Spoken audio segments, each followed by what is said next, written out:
নতুন মহাসড়ক নির্মাণ না করে রেল যোগাযোগ ব্যবস্থার উন্নয়নের মাধ্যমে সমন্বিত নেটওয়ার্ক গড়ে তোলার নির্দেশ দিয়েছেন প্রধানমন্ত্রী শেখ হাসিনা।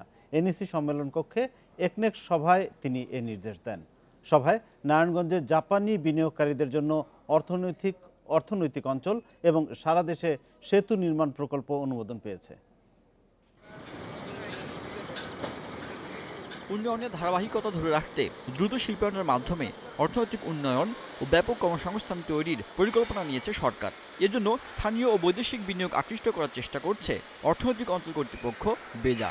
2015 সাল হতে 2030 সালের মধ্যে 15 বছরে 100টি অর্থনৈতিক অঞ্চল গঠন করবে বেজা।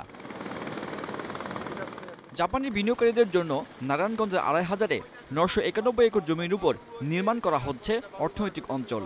এর অবকাঠামো উন্নয়নে 2582 কোটি টাকার প্রকল্প অনুমোদন দেয় একনেক। আগামী এপ্রিল থেকে 2023 সালের জুনের মধ্যে প্রকল্পটি বাস্তবায়ন করবে বেজা।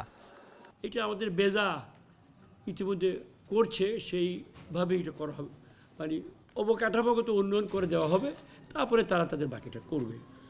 2582 কোটি 18 লক্ষ টাকা, আমাদের নিজস্ব 450 কোটি টাকা ধরতে পারেন। এছাড়া দেশের 273টি উপজেলায় মোট 20,086 মিটার দৈর্ঘ্যের 340টি সেতু নির্মাণ প্রকল্পেরও অনুমোদন দিয়েছে একনেক।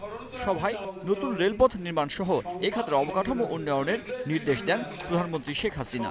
মাননীয় প্রধানমন্ত্রী বলছেন, বেশ সড়ক আমরা করেছি, বাদ দিচ্ছি না, তবে একটু নজরটা পানি এবং রেলের দিকে দেন।